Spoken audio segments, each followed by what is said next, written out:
one woman started one simple good deed way back at the beginning of the pandemic, but that good deed has now spread all across the country. And it involves a favorite food for so many people, lasagna. Joining us now to tell us a little bit more about Lasagna Love, Jolie Abreu joins us. She's the regional leader for Lasagna Love. Great to have you with us. Thank you. I'm really happy to be here. I love this story. Tell us more about it and how it started and how it works as well. Sure. So it was started, like you mentioned at the beginning, by a mom in California at the beginning of the pandemic in the late spring, April, May, and into June. Really saw a big need in her area. She was in the San Diego area and loves to cook. Has kids that love to cook with her, and just put a post out on Facebook. Does anybody need any help right now? I love to make lasagnas. It's my go-to meal. If you'd like a hot lasagna delivered to your door, let me know and I'll do it. And just the response was incredible. And then several people said, you know what? I'd like to make lasagna. Can I help? Can I make a lasagna? And it just went from 5 to 30 to blah, blah, blah, blah, blah to here we are. It really is amazing. One simple good deed.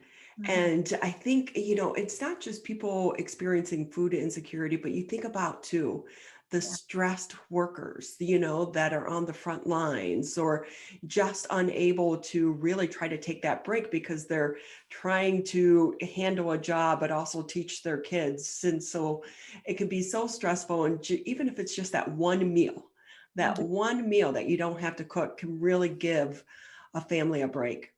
That's really it. I mean, just, at the end of a long day, regardless of the circumstances you're in, whether there's a food disparity or you're just, you have Zoom school and, you know, uh, working parents, or whatever. And just at the end of the day, to have a home cooked meal that you didn't have to cook can also bring some joy to your life. So So, with that, Jolie, how did you get involved? So I got involved back in December of last year. I saw a Facebook video from somebody I follow on Facebook, and I was like, this sounds really neat. This is something right up my alley. I love to cook. I love to give back to the community. I'm a realtor in my day life, so I see a lot of stuff going on in the community. And, I love to give back. The company that I'm with is all about giving back. And just, I'm on the board of directors of a couple of nonprofits, and I just love the idea of it. And so I volunteered. I signed up as a volunteer to make a lasagna, and they didn't have a regional leader at that point in the Detroit area. So I said, okay, I'll do it. And here I am 6 months later, I think, or something, 5 months later. So yeah, yeah. So how does it actually work? Because we do know that some people may be uneasy having strangers drop off food to them. Yeah. So when a person goes to request, like I mentioned, a lot of times there was a food disparity or something along those lines, but there really are no questions asked. They go to the website, sign up to request a meal. Obviously, there's a waiver to sign, and then they put in either their story or a little bit, just about what they're looking for, why they need the lasagna, and share away. And then the volunteers are assigned to families based on a radius that they choose, and a quantity of families they're willing to help that week. And so once they're matched, they make contact with the family directly and set up a delivery day and time. We offer contactless delivery where we'll just leave it on a porch, or something like that, just to keep it safe for everybody. And yeah, that's pretty much how it works. It's pretty easy. So we know all cooks are not created equal. Some people kind of struggle in some areas more so than others. So what advice do you give to people who are thinking about volunteering? Well, again, I mean, we try to be a no judgment zone across the board. There are a lot of recipes that we share. Our founder Rhiannon's recipe is right on our portal, on our volunteer portal website. But then there's lots of recipes people share, lots of recipes for starters. Just about everybody has some sort of passion for it, but we do have some brand new cooks. who've never made a lasagna in their life. And that first delivery is a little nerve wracking every time, but they get through it. And it's, I mean, how hard is it to mess up sauce, pasta, and cheese? Even if it's a mess, it's still good. We're talking with Jolie Abreu with us here on the Mega Cast. She's a regional leader for Lasagna Love.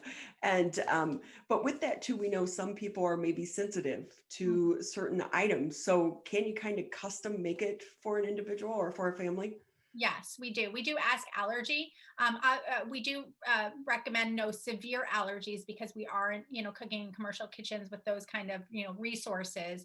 But as long as it's just maybe a gluten intolerance or a dairy intolerance, something along those lines, or mushrooms, or, just basic things that we cannot include, then that's fine. And that's been a big creative learning curve for a lot of our lasagna chefs, they're used to making lasagna a certain way. And then all of a sudden, oh my gosh, what's the best gluten-free pasta? And what's this? And what's a dairy-free cheese? And so we have a robust group on Facebook, and we, share away. So it's really accommodating.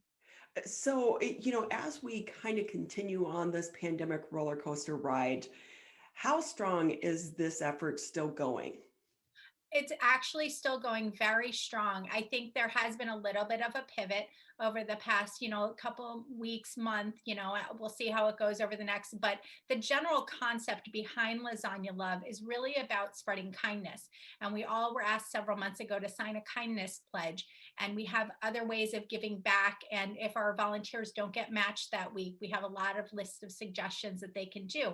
Maybe make a meal for their local fire station or police department or hospital workers, or pay it forward, pay for somebody's coffee behind you in line. Just about just spreading kindness. That's really the mission overall. And I think as an organization and as a pandemic kind of goes forward, or hopefully pandemic comes to an end, as that happens, then the organization itself will kind of shift. And I think at the heart of it, it is providing a warm meal, whether that is lasagna or casserole or something. We're very flexible in that, and a lot of our chefs have been doing this for a lot of months, and they have some other, recipes that they have shared along the way and that they provide. At the end of the day, it is just about spreading kindness. We do some other group events. We've done with the Pontiac Lighthouse in Pontiac.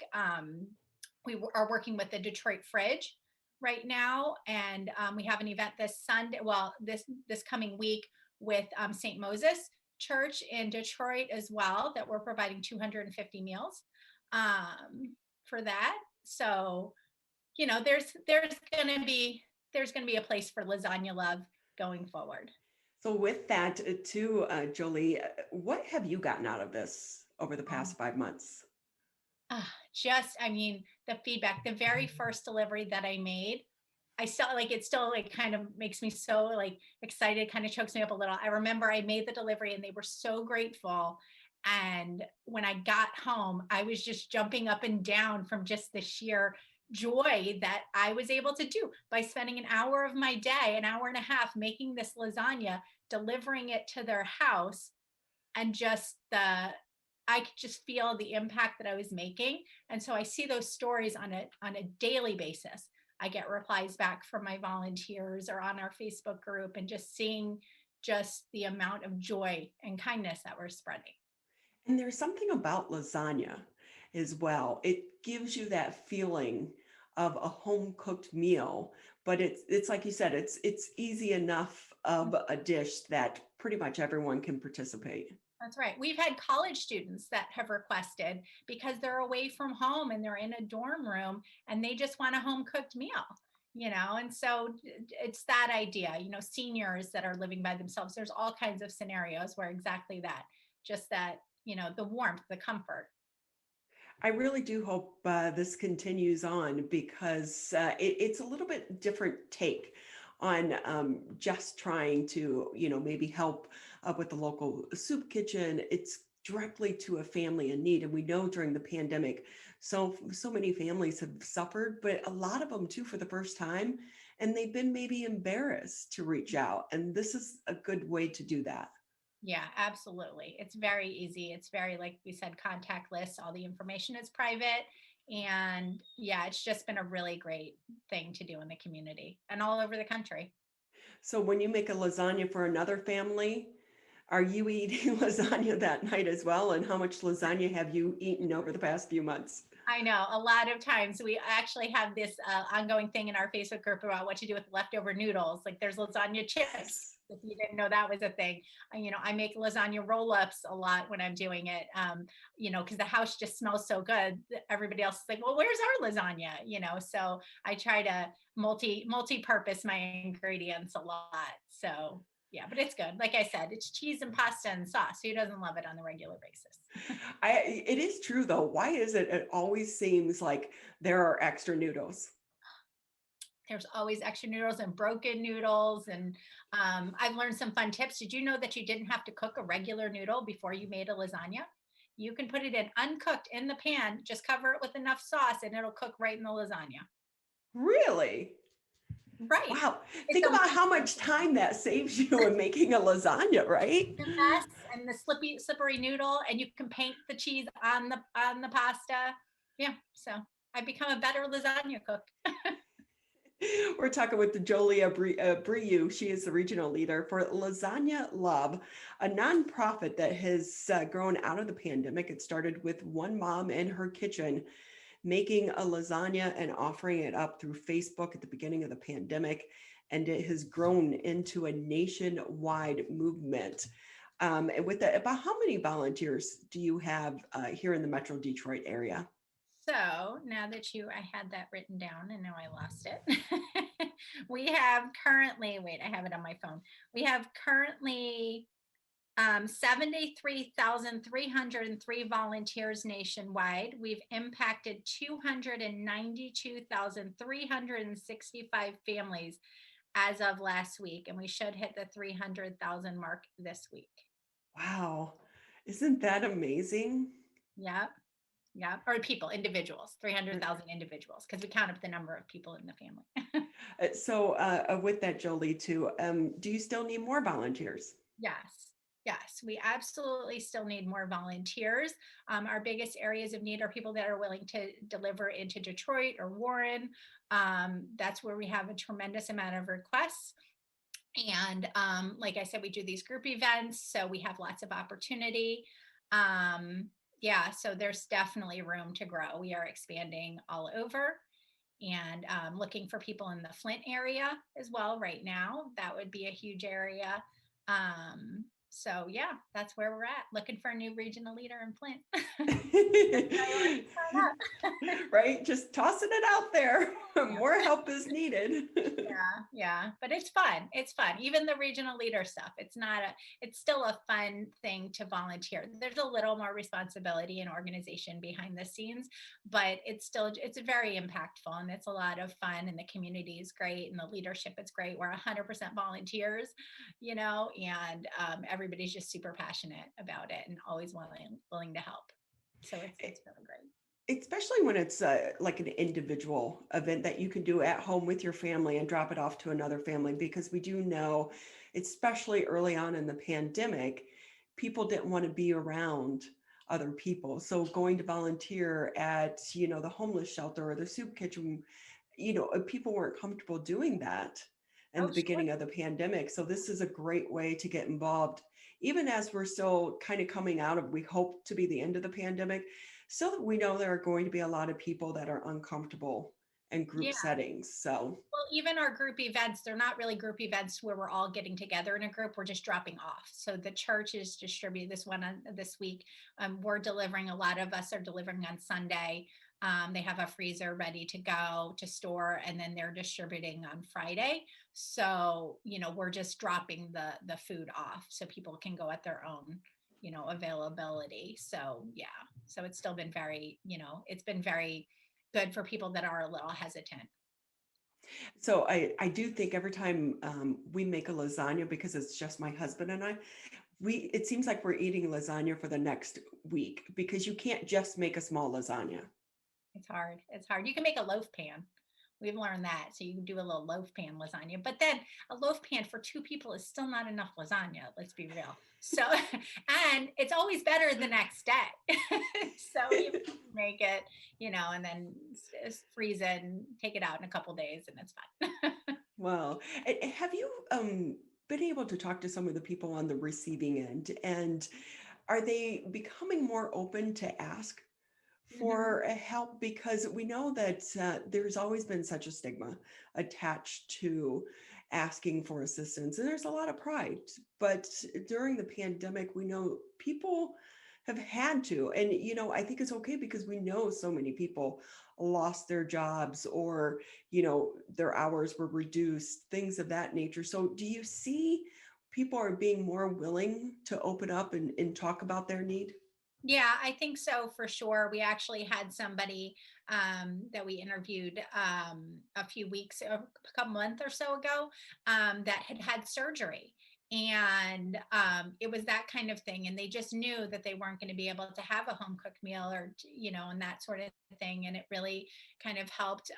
We also have been doing a lot of outreach. Teacher Appreciation Week, there was somebody came up with the idea of putting a little flyer in whatever, the teacher boxes for Teacher Appreciation Week to request a lasagna. And we've seen some of those come through where, it's just, it's, it's, it's not so much, like I said, obviously a lot of the people there is a more of a financial need, but ultimately it's just we're trying to spread that awareness. It's just about the goodness that comes from it, and you just need a boost in your day, and will this lasagna help? Right. I mean, and we know like teachers, they're working like double time throughout this pandemic. So again, if it can just help them for that day and relieve a little bit of stress, it really is an amazing program, and how it started just a few short months ago, really. I It's mean, it's not that long, and to see how quickly it has grown really speaks to the hearts of so many people such as yourself wanting to get involved. Yeah, yeah. No, it's really amazing. I mean, just since I started when I started in December, we had 16 volunteers in the greater Detroit metro. We had 16. Now I think we're well over 300. Wow. I mean, it's amazing. And Ann Arbor, and oh, Jackson is another place where we need volunteers. FYI, I was thinking I forgot about my Ann Arbor friends. Jackson, there's a lot of need, and we don't have as many volunteers there. So Jackson, Detroit, Warren, Flint, downriver a little bit, we need some help. So yeah. Well, it is so great that they have people such as yourself be so passionate about this. So, Jolie, again, where can people sign up and get more information? Sure, they can go to lasagnalove.org, and they can go there to sign up to volunteer. They can sign up to receive a lasagna. You can nominate somebody. So if you are nominating a friend or family member here or across the country, please use the nomination, so that way that gets processed through correctly. And then they'll get matched, as soon as possible. If we have enough volunteers, they'll be matched within that same week. And then, yeah, and they can request once a month too. I forgot to mention that. So all of our recipients are eligible to request once a month from the date of delivery of the last lasagna. That's great. And what happens too, though, because if you start to get people that aren't so close, maybe the meal's not going to be hot when it gets there. Does that matter? Because I guess you can always just reheat it. Yeah. So, well, a couple of things. The volunteers can put in a request for how far of a radius they're willing to go, up to 25 miles. I think they can go up to 50 miles. We do ask the recipients if they prefer it. Some would prefer it not cooked. We can deliver frozen, we can deliver fresh, ready to cook, we can deliver cooked and hot. And also if it's hot, I mean, lasagna stays hot for a really long time. So as long as you just kind of wrap it up, and that's the other thing I love Facebook. We're like MacGyvers in there, and we figured out how to keep things hot and flat, and we're recycling some of our Amazon boxes and using those. We've all got the Amazon boxes laying around, so we use those, and have just figured out ways to keep it hot if we're delivering hot. Yeah, so where Well, there's a will, there's a way. exactly. And it sounds like so many of you are meeting new friends along the way as well. Oh, absolutely. That's been really fun. As our area has grown, we now have 4 regional leaders, in our area. Well, 5 if you include the Brighton area. Now we just added a new regional leader. And so we communicate on a regular basis. A couple of us have gotten together in person. We're going to do another little regional leader get together. I mean, it's only the 5 of us, so it's fine. But it's been fun to be able to connect. And even my volunteers, I've connected with some of them here and there, and so it's been fun. Like I said, I'm a real estate agent. I don't mind talking to people. I like meeting new people. I find people fascinating, so so for me it's a good fit to meet new people and talk to interesting people along the way and just learn their stories. I'm sure you probably enjoy that also. Just like, Stories, stories and people's journeys really are fascinating. So, yeah, uh, I say that a lot. Jolie, I find people fascinating. right?